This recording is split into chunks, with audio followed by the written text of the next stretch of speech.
Today I want to talk about buying a business or starting a business. 3 different case studies, 3 different scenarios. I have a couple of clients there at the moment, and it just struck me over the last fortnight or so that each of them is either buying a business or starting up a business, and each of the scenarios is slightly different and does require a bit of thought from a legal perspective and from perhaps a business perspective. A lot of people go into businesses in a pretty naive way without doing the necessary checks and without getting legal advice and tax advice and accounting advice and so on. Sometimes accounting advice is not necessary, sometimes tax advice won't be necessary, but legal advice is definitely necessary. And I'm going to tell you about 3 different scenarios here, and you'll see yourself that some experience in the whole area of business, in the whole area of starting up a business and taking on premises and so on, would be very, very useful. The first scenario is the purchase of a beauty business. So this is a business that's based on the high street or on a main street. It's a beauty business, it's a business in the beauty industry, and the person who's buying it is looking for advice and so on.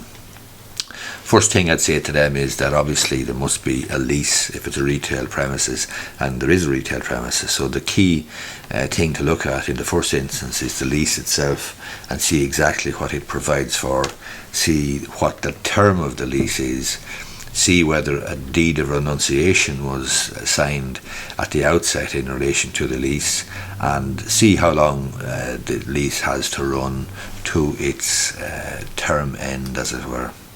So, I mean, it is conceivable that you could buy a business and the underlying lease for that particular business premises was 4 years and 9 months, and there's 2 years gone, and therefore after another 2 years and 9 months you will be out, you'll be thrown out of the business, and you'll be thrown out of the premises rather, and your business will be in difficulty. So the question of the lease is the first thing to look at in relation to the beauty business, the beauty industry business that we're looking at.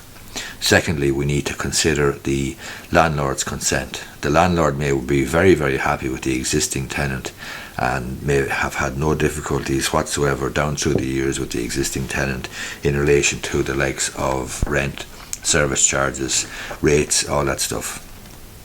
Why would the landlord therefore freely and willingly give his or her consent to a new person going in there, when the landlord knows what they have already, knows that the person that was in the place already has been a very good tenant and has had no difficulty? That landlord is going to need to be satisfied about the new tenant, the new person going in.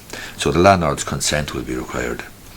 Another factor to consider is, in the beauty industry and in many industries, the personal service, the idea of personal service, personal relationship is very, very important. When my client buys this business, if they buy this business, will the person, the vendor of the business, be taking clients, their clients, with them?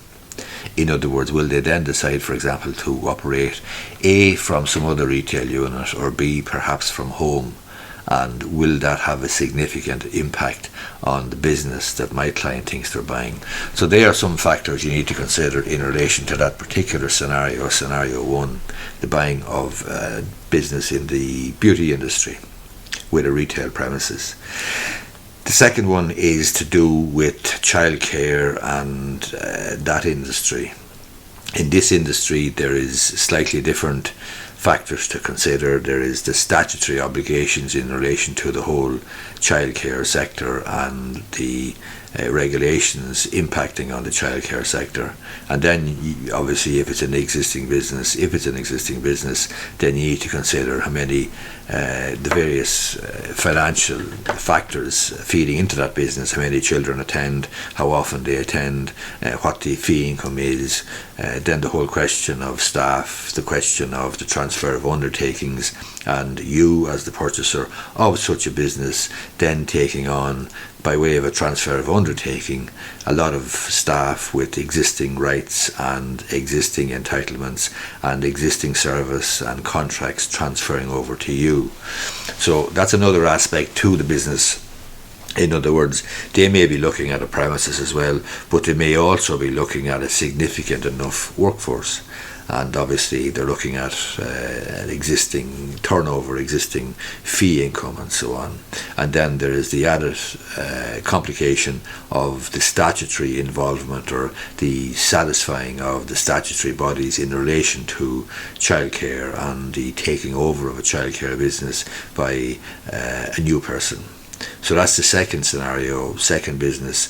The third is not so much a business as a person who is in the retail game, is very familiar with it and is starting a new business in a premises. It's only a retail premises or is a retail premises. All he's buying is a lease. He's not buying an existing business, not buying an existing business with a goodwill or with a turnover or with an income, but is simply taking on perhaps the lease of a premises. Again, what's important here then would be A, that the idea that whatever he's going to put into that premises is going to work in the particular location, and nobody can be certain. But B, more importantly, if he's taking on a lease, how long is the lease for? What's the rent? How often is there annual or rent reviews, normally every 5 years? How long is the lease? That's absolutely critical. And is the person, my client, taking on the lease being asked to sign a deed of renunciation? If they are renouncing the right to a new lease at the end of the existing lease. So let's say the existing lease is 2 years, let's say it's 4 years, let's say it's 10 years.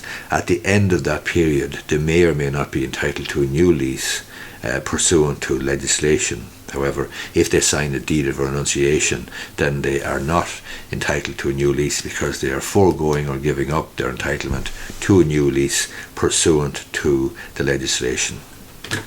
So there's three different scenarios, three different businesses, different industries, and different considerations for an advisor and for the purchaser of each of the businesses to consider.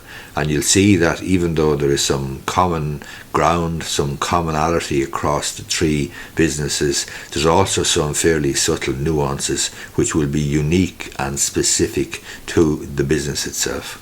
I hope you enjoy this, and I would appreciate if you're watching it on YouTube to give the thumbs up down below, and if you are listening to it on a podcast, then I'd appreciate if you left a review for the podcast. Thanks a lot.